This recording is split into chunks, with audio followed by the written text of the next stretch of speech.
The Aware Project's aim is to balance the public conversation about psychedelics, spread accurate information, and give a new face to psychedelia. We feel that this change will occur through connection and relationship, one individual at a time.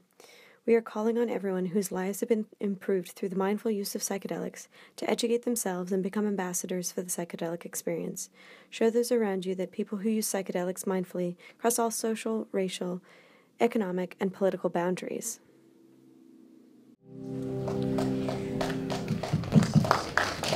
Thanks everyone for coming.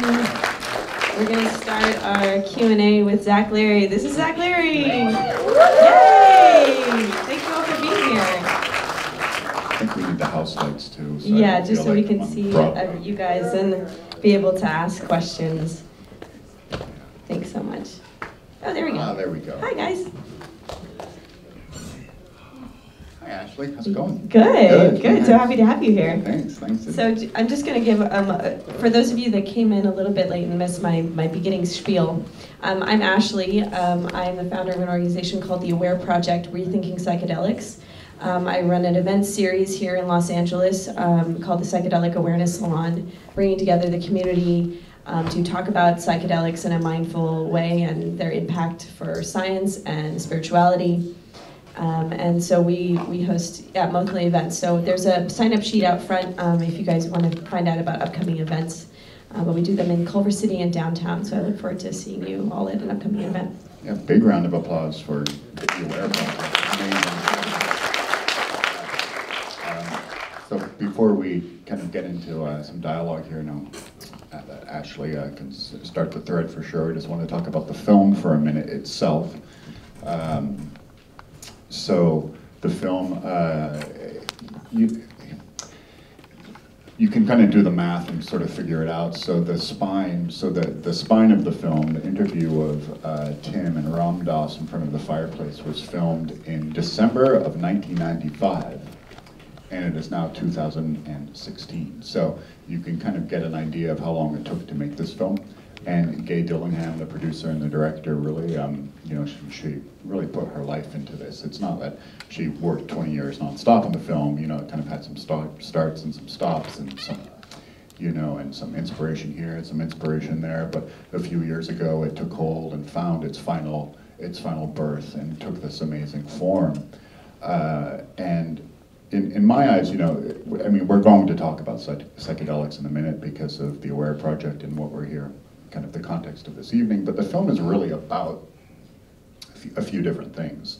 It's about Timothy Leary, it's about Ram Dass, it's about their friendship, it's about death and dying, it's about the psychedelic movement, it's about the cultural impact that these two men had on America especially.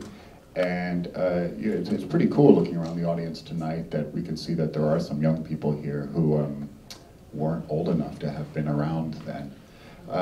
Which is a really great part of what we're trying to do here with this film. So every night we've had different speakers, and we've engaged in a question and answer after the film to basically continue the community discussion and the community engagement about the cultural impact. Like whether, our tagline for the film is whether you know it or not, these two men affected your life. So a lot of people don't realize, and I know a lot of us, how many people have been to Burning Man?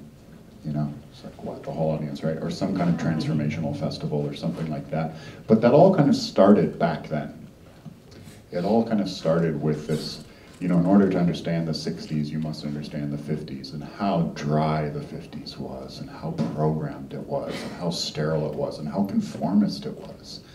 And that there wasn't an atmosphere to think for yourself and question authority, that the American dream was basically encapsulated into a white picket fence and 2.5 children, and there really wasn't room to go outside of the bubble. Then all of a sudden everything changed, and it changed really quickly. And it gave birth to this whole idea that you could think for yourself, you could explore your own consciousness and start a revolution from within. And that revolution from within gave birth to the sexual revolution, civil rights, of course, the war against Vietnam, and the environmental movement, and all of these things. But really, that all kind of comes down to the battle for your own consciousness. the battle to have the right to operate your consciousness and to operate your brain in the way that you see fit for your dharma. And that is really, that's what these two guys were about. They started off sort of on the same, I guess the same path in a way, then they kind of split, and Timothy kind of stayed really within the kind of the intellectual window, the intellectual access point to study consciousness and different maps of consciousness and through the mind. And Ram Dass, Richard Alpert became Ram Dass and took a different path. But ultimately they lead to the same point, and that's something I'm very passionate about. There really isn't a division. They really do lead to the same point. And so that's what we're exploring here, and we're really just so grateful to be playing in Los Angeles. Timothy lived here, we lived here, he died here. We just celebrated the 20th anniversary of his death, so coming to Los Angeles was an amazing thing. So, yeah, I'll stop talking and we can get to some dialogue. Great. So I just had one question to kind of start us rolling, and then you guys can ask questions if you have any. But one of the other projects that I'm working on with a couple other people here in the audience is a psychedelic integration and support program for people that have had a big psychedelic experience or are planning to have an altered state experience, to be able to ground back whatever it is that they learned and the insights that they got from that experience back into their life. So if you're interested in that program, it's called Inner Space Integration, and you can ask me more about that later. But one of the things that's come up for me recently, and I'm seeing a lot in the community that continues to be an issue, is like the difference between the people that seem to burn up, kind of they fly a little bit too far off the planet and then can't quite get their legs back on the ground, and then the people that manage to last, after having these big experiences. Yeah, that really is that really is a huge question. And one thing that I like to, so you use the metaphor flying too far off the planet, or we used to say flying too close to the sun, Icarus, and you kind of burn up, As great as the 60s were, and they were great, they, like we talked about, they gave birth to so many amazing movements and changes and freedoms. But there's also, pitfalls. There's also a cautionary tale as well. And what I like to encourage today's psychedelic movement, the people involved in it, is to learn from the mistakes of the 1960s. Learn from the benefits too, of course, but learn from the mistakes. At one point, there was a band of hippies who were riding around in a bus and doing these things called acid tests, which was basically acid in a bathtub, and anybody who paid $2 could get a cup of acid, literally. So we don't want to be doing that again.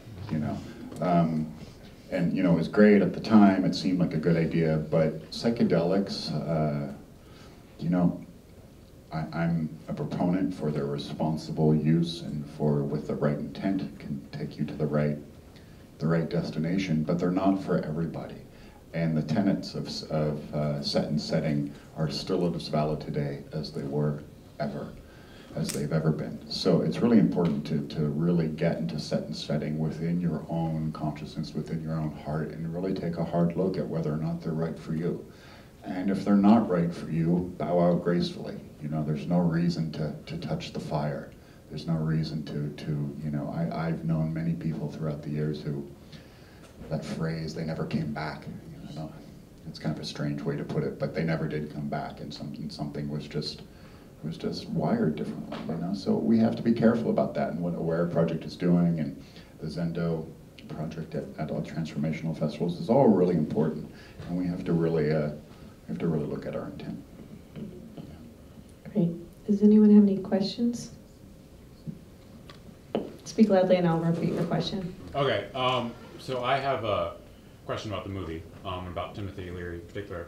So you just said, 1960s was the revolution compared to the 50s in the very sterile environment. But there were, I think, precedents. There was the Beat Generation. There was a thread of culture that just simply exploded at that point. And they talked about at Millbrook, lots of artists there. What was Leary's connection and that group's connection to sort of their predecessors among the Beat Generation and the other bohemian culture of the 50s and the 40s and so forth? Yeah, the connection was solid for sure. I mean, Jack Kerouac and Jack Kerouac gave birth to Neil Cassidy, which gave birth to the Grateful Dead, which gave birth to Ken Kesey, which William Burroughs and Allen Ginsberg were members of the Beat Generation, were very close to Timothy and spent time at Millbrook, and so it was very close. And there's no question that the Beat Generation really, quietly kind of got an underground movement going. It just didn't explode in such a way, but yeah, absolutely, there was a deep connection until they all died. Burroughs and Ginsberg and Tim were great friends. The only really difference was the Beats weren't doing psychedelics. Yes, they did. They were playing with the idea of changing culture and kind of creating an underground movement, but specifically psychedelics, shut it. It's really the combination of two things. It's the Beatles hitting America, Kennedy getting shot, and psychedelics. The combination of those three things sort of like got thrown into a blender, and yeah. Thank you.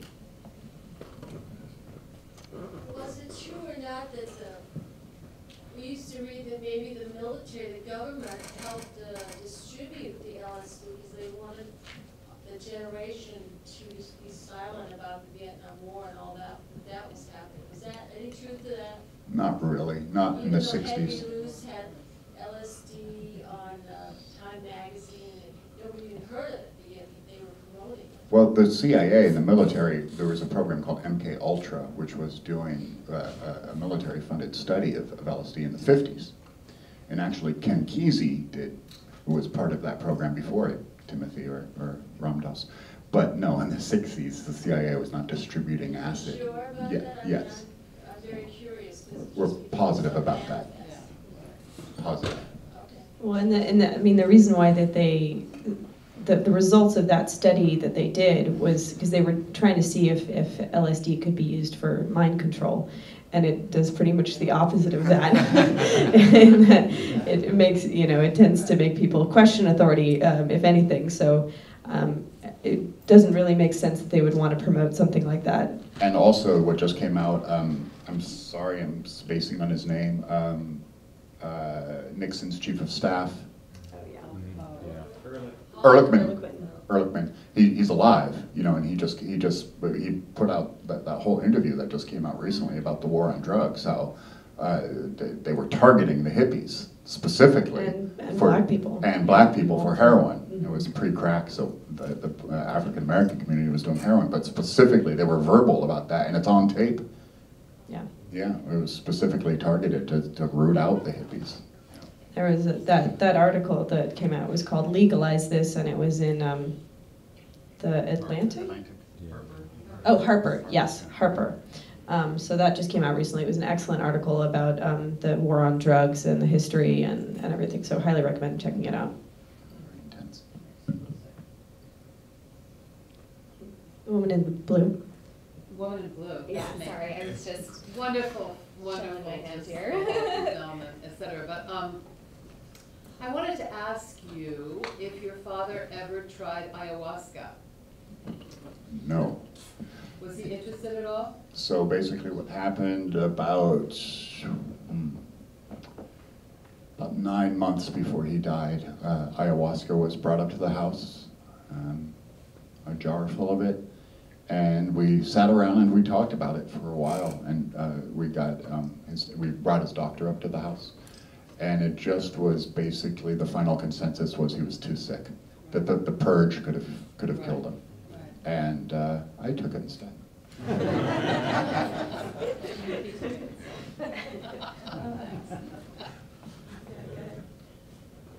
What would you say was the most difficult part of making this documentary? I don't have anything to do with making it, and I'm really glad everyone enjoyed it, and it's, is giving me, you know, undue credit, though. I had done nothing to do with making it. I just sort of lived it in a way. And in the way that I'm also very close to Ram Dass to this day, and I see him. But Michael Donnelly is over here. He's a producer on the film. Raise your hand, Michael. Yeah.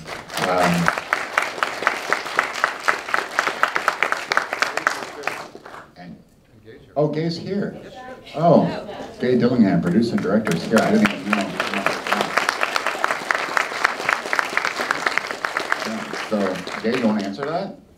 The question was, what was the most difficult part? I often say, I made this film, the film made me 20 years.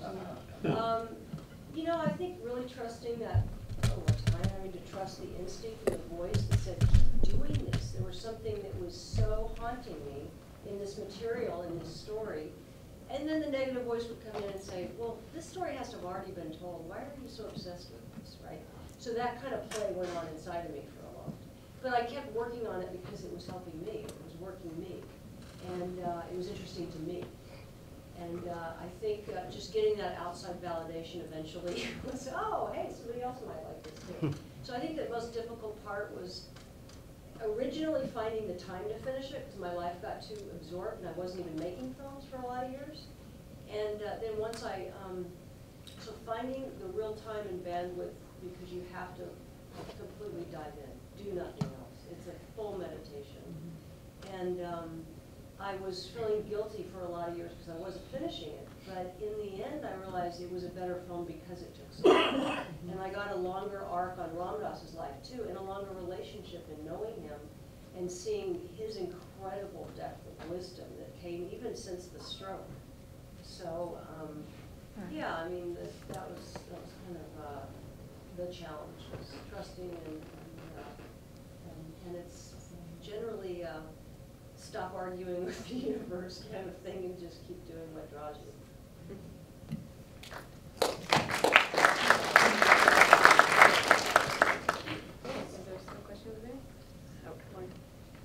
I just want to say thank you for making this film, because it was wonderful for me, because I grew up with all of this. It was a resistor during the Vietnam War, and there was so much going on with experimenting with cannabis and LSD, and I had grown to really admire Timothy Leary so much, and I found it hard to believe the things they said about him, and so this brought a humanist to it that made it special for me, and it really filled in a lot of the blanks. So I'm very grateful to be here. To whoever wants to answer this, the film showed quite a bit about the relationships, the personal relationships that Timothy Leary had, but it sort of left Ram Dass as an individual, and it didn't. It only mentioned that he was attracted to a man once. And do we know anything about Ram Dass's personal relationships? You know, I hear that question. The obvious part that, you know, we follow Tim's 5 frickin' lives. And we don't really get much about Ram Dass's personal life. And he did share quite a bit with me, but I couldn't get it in a way that I could fit it appropriately in the amount of time. And he did suffer as a gay man, not being able to really explore. And his longest relationship was 5 years with a man. And he said to me he'd never actually felt normal to him.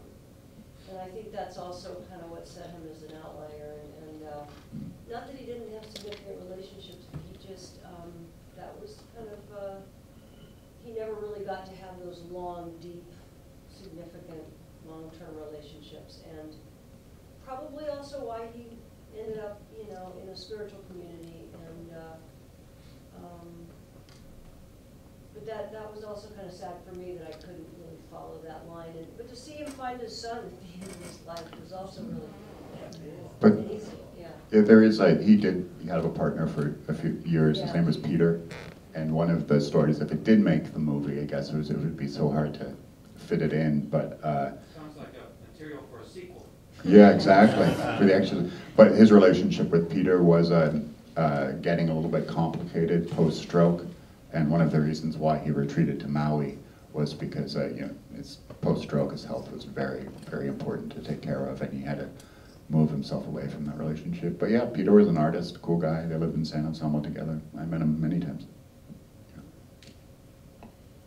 Well, I also would like to thank you very much for the film. I think it reintroduces into today's culture something that has been in a certain way in the process of being erased and snuffed out.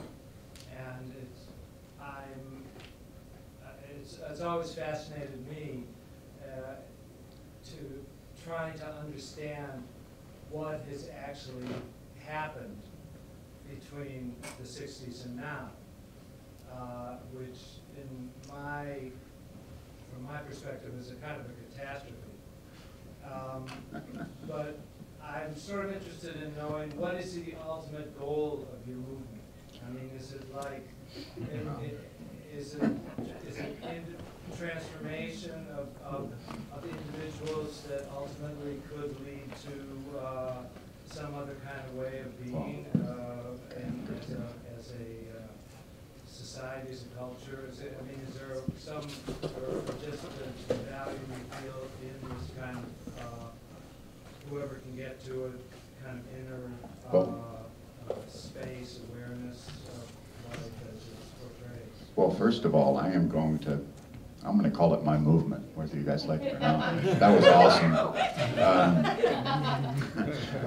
But yeah, we could all answer that, and Ashley has some stuff to say on that too. But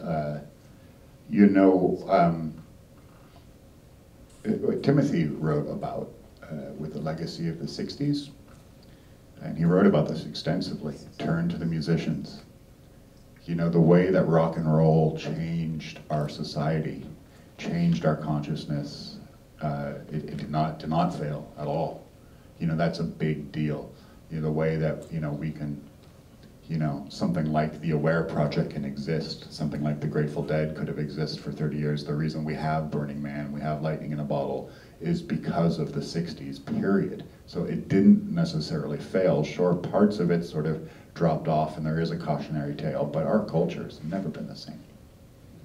Yeah, for sure. I kind of think about it as our relationship with psychedelics is going through this maturation process. Like in the 60s, we're kind of going through this awkward, it's like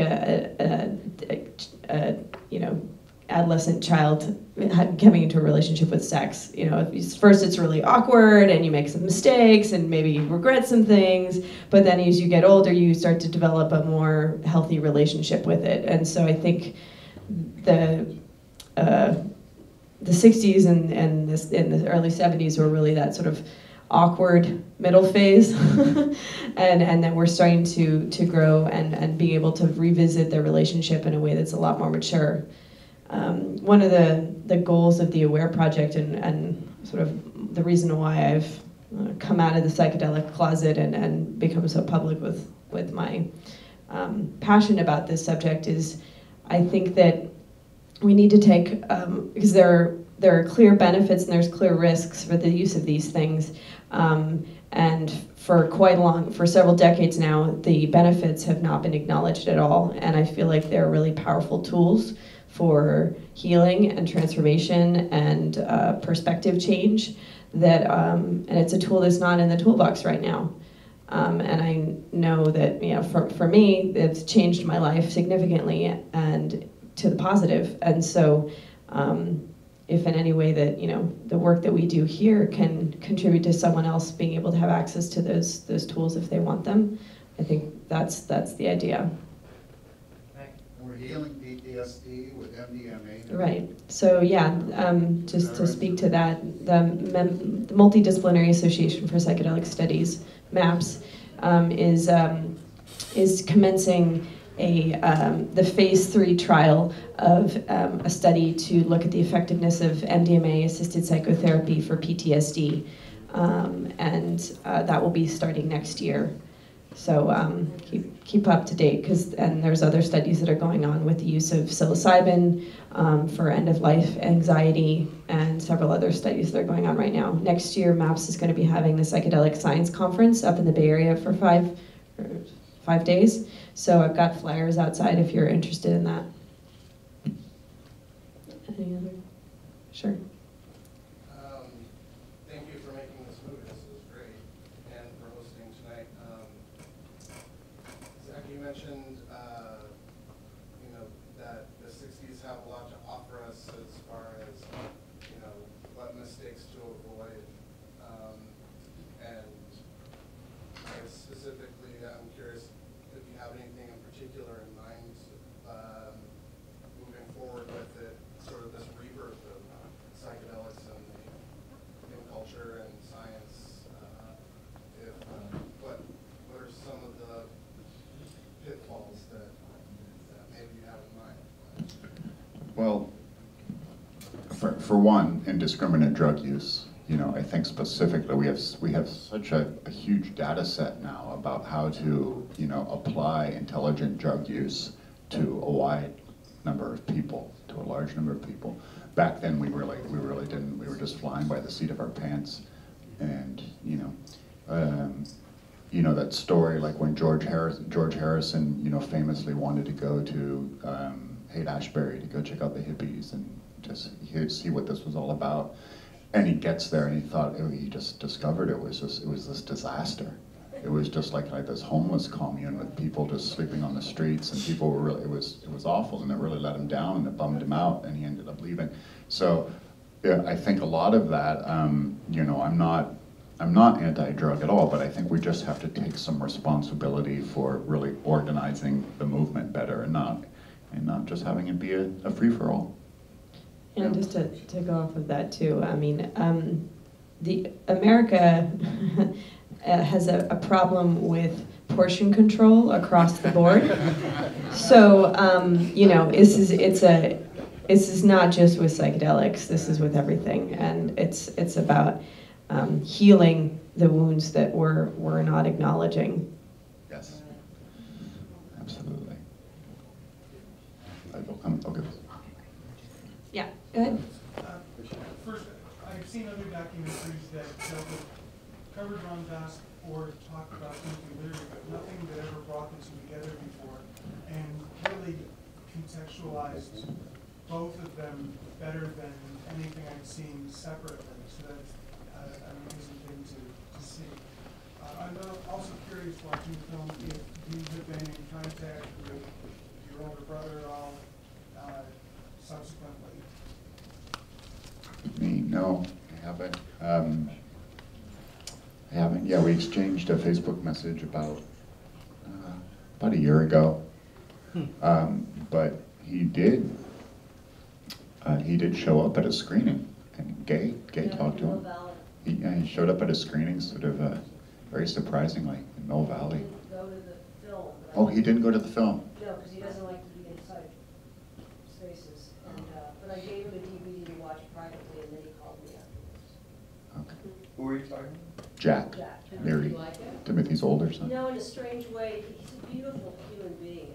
We had two very deep, long conversations, and he looks a lot like Tim, because now he's like closer to Tim's age. And he was really, it was a tough childhood, as you can well imagine. And Tim didn't, as Zach said, Tim didn't really know how to be a dad until he was with you. Yeah. But Jack said, first of all, he said, I'm not the right person to ask whether I like him. He did actually say he liked the film, which was kind of remarkable. He said, but he didn't like Tim. I mean, he said they were competitive. He felt his father was competitive, which is an unusual thing to say, and somewhat understandable too. And, Tim just, his missionary quality with what he wanted to do didn't include his kids. And therefore a cautionary tale. But they also got caught up in you know, some of it was perhaps intentional and neglect, but some of it really wasn't. I mean, the magnitude of what was happening to Timothy at that time. Yeah, no, and being put in prison, he wasn't, I mean, the whole Being thing. put in prison, and it just went, you know, and being on the run, and of course it all started when, you know, the mother, she killed herself on his 35th birthday, and they were young, and at that time in 1955, the idea of suicide, it was not dealt with like we can now. There was no support group. There was nothing for the kids to go to. There was no child therapist to talk to at all. It didn't exist. And it was something you kind of swept under the rug, and they didn't really know what to do, so you know, they ended up going to Italy for a little bit, but it was really a product of the times, which I think probably, in my opinion, you know, I knew Susan very well growing up, and I think the lack of mental health care of the time really contributed to Susan's downfall as well. Then the more Tim was pursued legally, anyway, it's sad, but Jeff's a good, really nice person. Yeah. And I think he just wasn't designed to be part of a hippie or intellectual. Yeah, he's like a blue collar steel worker. He's what, 67 years old now. Yeah. Right. Yeah. Interesting guy.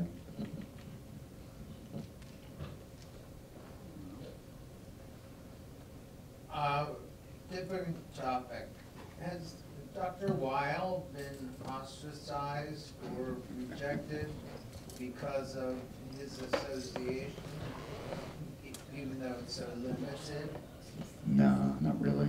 I mean, Dr. Weil's had an amazing career and has done a lot of good with wellness and, you know, especially around diet and, you know, personal human optimization at all. But yeah, not so much.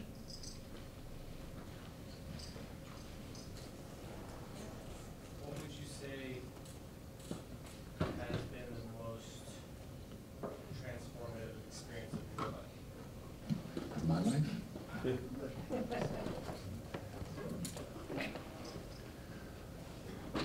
Oh, it's hard to answer. I don't know if I could pick one. I know mean, it's a loaded question. yeah. I would say in 3 parts though, if I did. The discovery of psychedelics and what that did for me. And then I kind of grew up and I ended up having a very severe heroin addiction. And then rebounding from that, kind of pulling myself kind of, you know, by my bootstraps and kind of coming out of that and rediscovering God. And then the introduction into my spiritual path. So kind of all of those layers, you know? Yeah.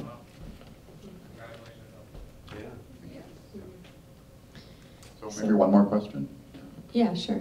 One more? Anything else? Okay. Yeah? Coming back to getting away from the pitfalls of the 60s, with psychedelics now, I've noticed with people that do them recreationally, they're the ones that have the excess because they don't have the knowledge beforehand, and so therefore they get themselves into very, bad situations.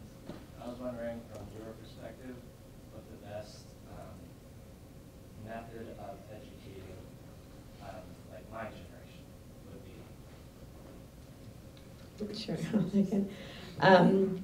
So there's a couple things. MAPS runs a project called the Zendo Project, which is a harm reduction safe space at festivals. Unfortunately, they bump up against the Rave Act, which makes it very hard for them to bring harm reduction services to festivals, but that's getting challenged to try and be able to provide these services. It's crisis intervention. So the Zendo Project creates a safe space for people to come if they're having a really challenging experience, and they have trained sitters and therapists on staff to be able to provide psychological support if the person is not in physiological harm. So that's another way. Dance Safe is also a really great one. They provide drug education, and they go to raves and other parties to educate people about safe drug use, and they also sell drug testing kits, so you can test your drugs to see if you're actually taking what you think you're taking, because a lot of what's being sold is MDMA or ecstasy on the streets is not. So those are two really great resources. And before that, there's, even before you get to that point, I guess if I had to pick any one book that I recommend to young people, there's a book called The Psychedelic Explorer's Guide by a guy named James Fadiman, who is still around. He was actually a student of Ramdas at Harvard. He's still around, but if you had to take kind of one psychedelic guide about, the different medicines and prescriptions, that's where I would start. Great book. Yeah. So, yeah. I have a question for everybody here, actually. Reverse the thing.